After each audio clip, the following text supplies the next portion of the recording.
स्वागत है आपका इस वीडियो में। इस वीडियो में हम बात करने वाले हैं निश सिलेक्शन के बारे में। कुछ लोग इसे निश कहते हैं तो कुछ लोग इसे निच कहते हैं। तो ये निच होता क्या है ये हम सबसे पहले जानेंगे। तो जैसे कि अभी हम लोग डिजिटल मार्केटिंग सीख रहे हैं तो कुछ लोग इसका इस्तेमाल अपने बिजनेस के लिए करेंगे या फिर कुछ लोग जॉब के लिए करेंगे। लेकिन जिनके पास बिजनेस नहीं है और जिनके पास जॉब भी नहीं है, जो कुछ नया करना चाहते हैं, जो कुछ नया स्टार्ट करना चाहते हैं, एक नया इनकम सोर्स बनाना चाहते हैं, तो उन्होंने क्या करना चाहिए, कौन से टॉपिक में ये काम करना चाहिए, कौन से टॉपिक को लेकर आगे बढ़ना चाहिए, किसके लिए ये करना चाहिए, उसका एंड कस्टमर क्या होगा, क्या उसके वजह से पैसे मिलेंगे, पैसे नहीं मिलेंगे। डिजिटल मार्केटिंग में देखा जाए तो अलग अलग टॉपिक्स है, जैसे कि वेबसाइट डेवलपमेंट है, फेसबुक एड्स है, कंटेंट क्रिएशन है। अभी ये जो सब कुछ है ये हम कह सकते हैं ये टूल्स है, लेकिन इन टूल्स को इस्तेमाल करके कौन सी इंडस्ट्री में काम करना चाहिए, हेल्थ केयर में करना चाहिए या रिलेशनशिप में करना चाहिए, मनी मेकिंग में करना चाहिए, एग्जैक्टली क्या करना चाहिए, क्योंकि ये जो टॉपिक है ये बहुत ज़्यादा बड़ा है और हम सब कुछ नहीं कर सकते। तो हमें अपने आप के लिए एक स्पेशल चीज़, एक स्पेशल टॉपिक, एक यूनिक चीज़ हमें फाइनलाइज करनी होगी और उसे कहते हैं निश या फिर उसे कहते हैं स्पेसिफिकेशन, या फिर आपका जो कुछ भी होगा वो स्पेसिफिक होगा। ओके, अब ये स्पेसिफिक क्यों चाहिए, इसकी क्या ज़रूरत है। ओके, एक छोटा सा एग्जाम्पल लेते हैं तो समझ में आ जाएगा। मान चलते हैं कि आपके पास एक डॉग है, क्योंकि एक कुत्ता है घर में। बहुत बार ऐसा होता है कि वो जो डॉग होता है, वो जो कुत्ता होता है, वो एक हमारा फैमिली मेंबर हो जाता है, हमें उससे बहुत ज़्यादा लगाव हो जाता है। तो मान चलते हैं कि उस डॉग को, उसकी तबीयत थोड़ी बहुत खराब है और अब उसे हमें डॉक्टर के पास ले जाना चाहिए। तो जब हम निकलते रास्ते पे डॉक्टर ढूंढते तो वहां पे हमें दो डॉक्टर मिल जाते। एक नॉर्मल डॉक्टर होता है जो ह्यूमन बींग्स को भी चेक करता है, उन्हें दवाई वगैरह इंजेक्शन वगैरह देता है। हमारा डॉक्टर नॉर्मल फिजिशियन, वहां पे एक नॉर्मल फिजिशियन है और वहां पे एक वेटरनरी डॉक्टर है, यानी एनिमल्स का डॉक्टर। ओके, एक ह्यूमन का डॉक्टर है, एक एनिमल का डॉक्टर। तो हम हमारे डॉग को, हमारे कुत्ते को किसके पास लेके जाएंगे, नॉर्मल फिजिशियन के पास या फिर जो जानवरों का डॉक्टर है उसके पास। ऑब्वियसली जो जानवरों का डॉक्टर है, वेटरनरी डॉक्टर है, उसके पास लेके जाएंगे। तो जब हम आगे निकलते हैं तो वहां पे एक वेटरनरी डॉक्टर है और वहां पे एक डॉग स्पेशलिस्ट। मतलब जो वेटरनरी डॉक्टर तो है ही है, साथ ही साथ वो सिर्फ और सिर्फ डॉग को ही ट्रीटमेंट करता है, बाकी किसी एनिमल्स को वो चेक नहीं करता। तो फिर हम किसके पास जाएंगे, एक नॉर्मल वेटरनरी डॉक्टर जो हाथी, घोड़े, डॉग, कैट्स सबको ट्रीट करता है, या फिर जो सिर्फ डॉग स्पेशलिस्ट है उसके पास जाएंगे। Definitely dog specialist. अब जब हम आगे बढ़ते हैं तो वहां पे दो डॉग स्पेशलिस्ट, एक डॉग स्पेशलिस्ट है जो सभी प्रकार के डॉग्स को ट्रीट कर सकता है और दूसरा जो है वो है लैब्राडोर स्पेशलिस्ट। अब मेरा जो डॉग है ना वो लैब्राडोर है। ओके, मान चलते हैं मेरा डॉग लैब्राडोर है, तो मैं किसके पास जाऊंगा, डेफिनेटली जो लैब्राडोर स्पेशलिस्ट है, जो सिर्फ और सिर्फ लैब्राडोर को ट्रीट करता है, उसके पास ही जाऊंगा।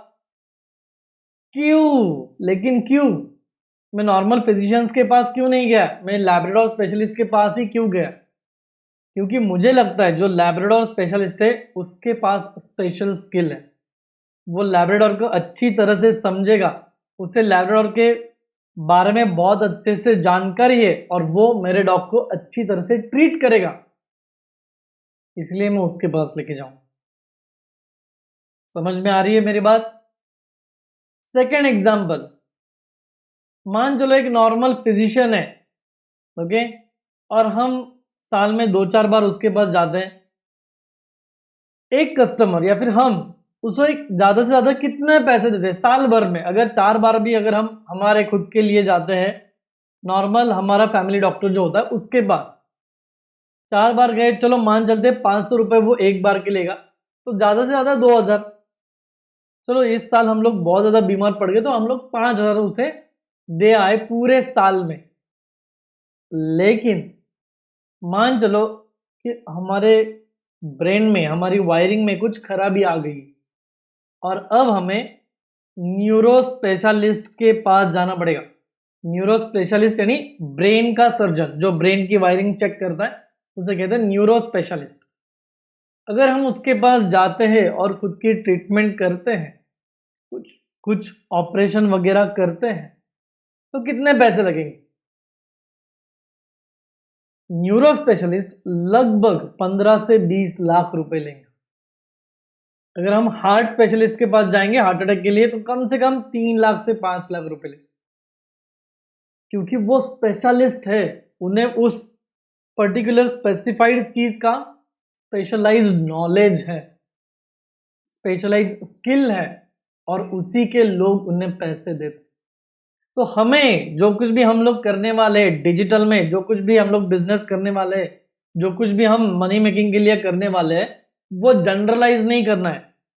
हमें अपने लिए एक स्पेशलाइज टॉपिक ढूंढना है और उसे कहते हैं निश।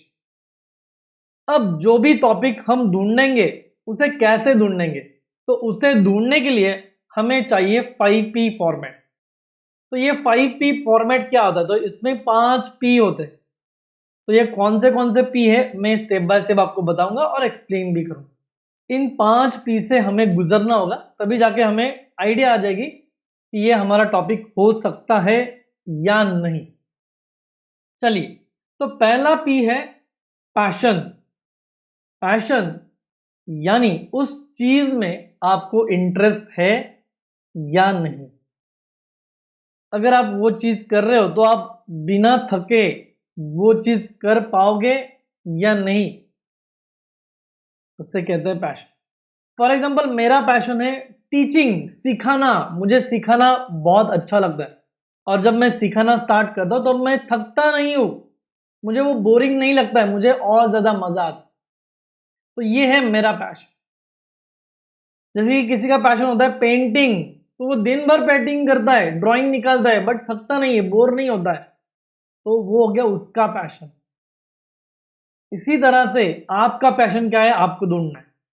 अभी कुछ लोग बोलेंगे सर मुझे टीवी देखना बहुत अच्छा लगता है, मुझे मोबाइल पे रील्स देखना बहुत अच्छा लगता है, मुझे टाइम पास करना बहुत अच्छा लगता है।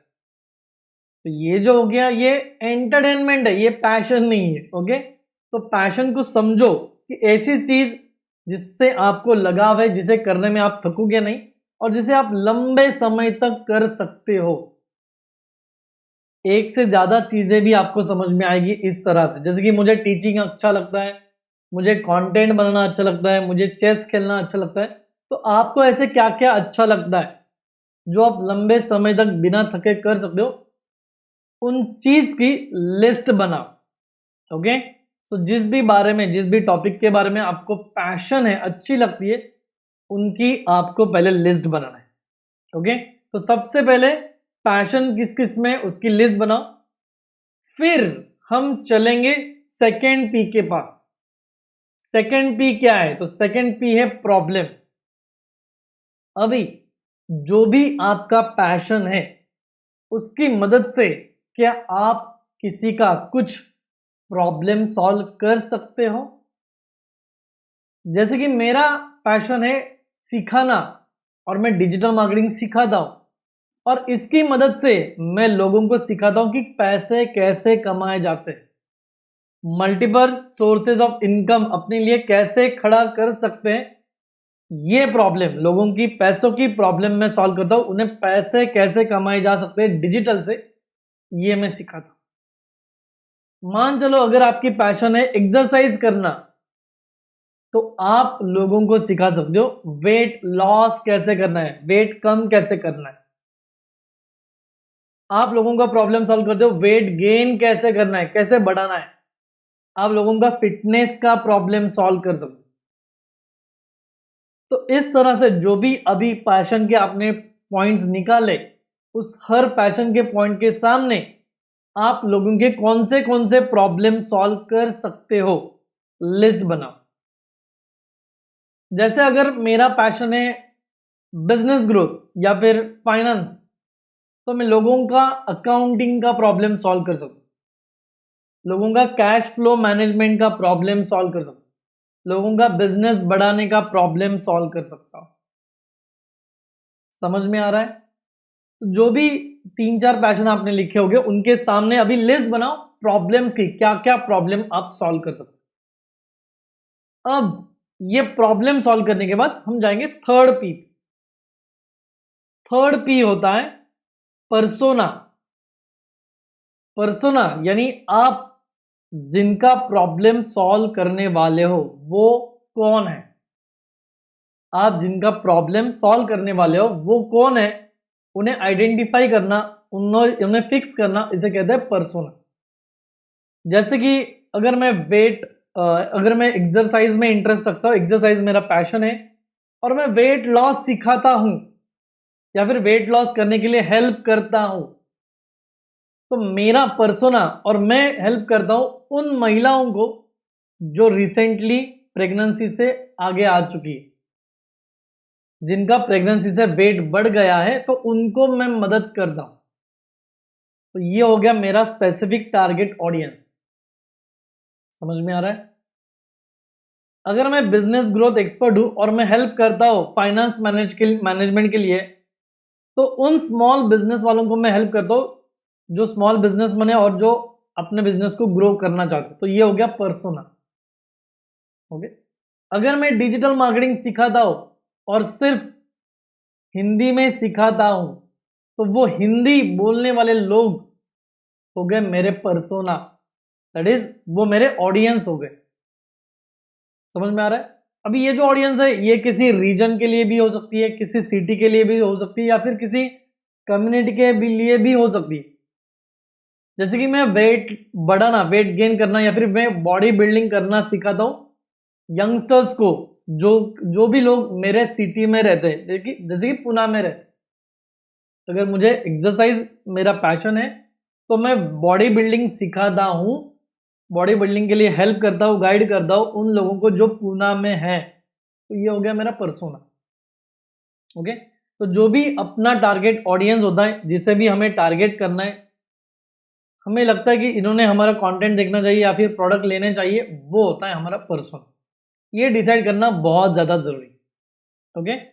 तो अब पर्सोना के आगे कौन से ऐसे लोग हैं, कौन सा आपका टारगेट है जो आपको देखेंगे या फिर आपके प्रोडक्ट खरीदेंगे, जो आपके टारगेट ऑडियंस होंगे, ये आपको हर एक प्रॉब्लम के सामने लिखना है कि अगर आप ये प्रॉब्लम सॉल्व कर रहे हो तो इसका पर्सोना कौन सा है, ये प्रॉब्लम सॉल्व कर रहे हो तो इसका आपका ऑडियंस कौन सा है, ये उसके सामने आपको लिखना है। इसके बाद चलते हैं फोर्थ पी। Okay, potential.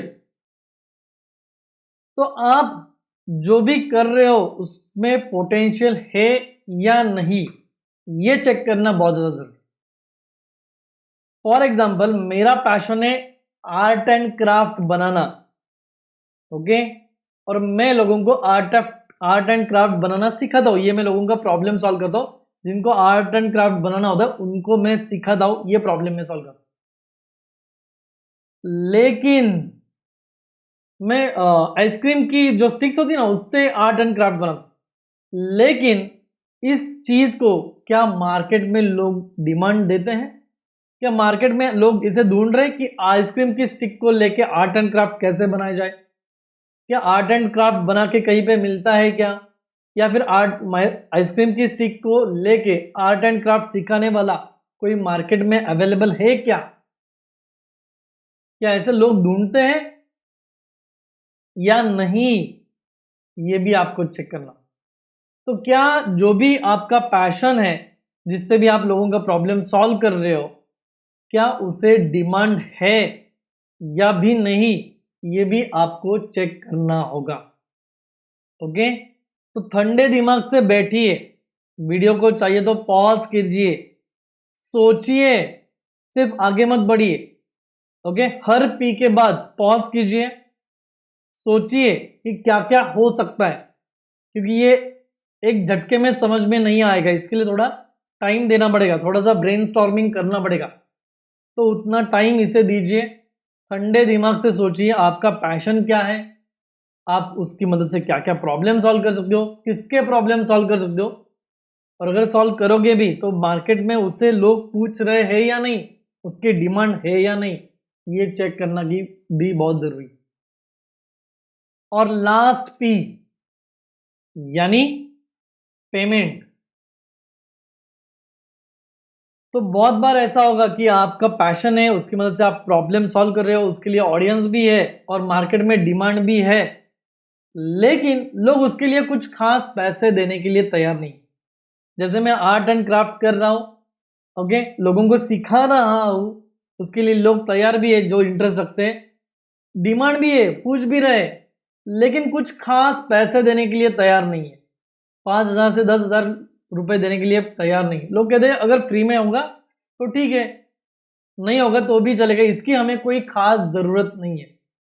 तो उस चीज के लिए मार्केट में लोग पैसे देने के लिए तैयार है भी या नहीं, ये चेक करना बहुत ज्यादा जरूरी है।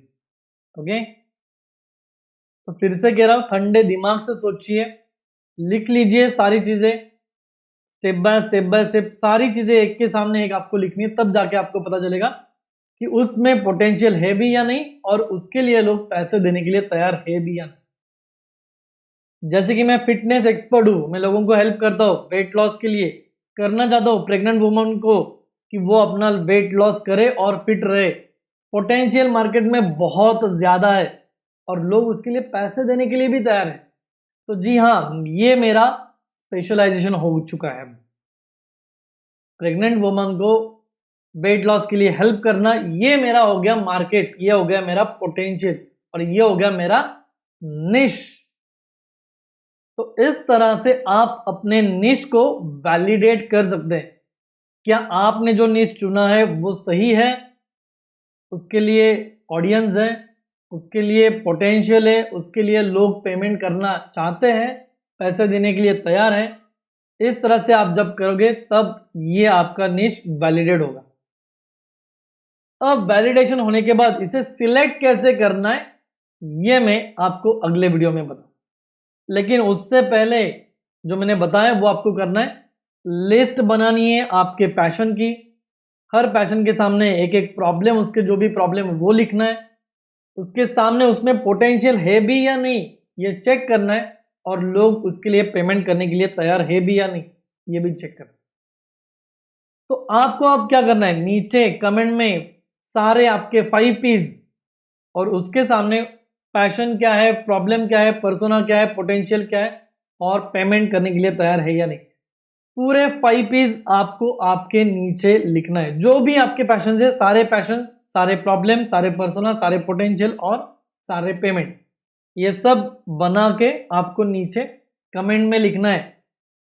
मैं जानना चाहता हूं कि ये आपको समझ में आ रहा है या नहीं, आपने क्या क्या निश सिलेक्ट किए हैं, आपने सही किया या नहीं किया, ये मैं खुद रीड करता हूं और उसे रिप्लाई भी करूंगा।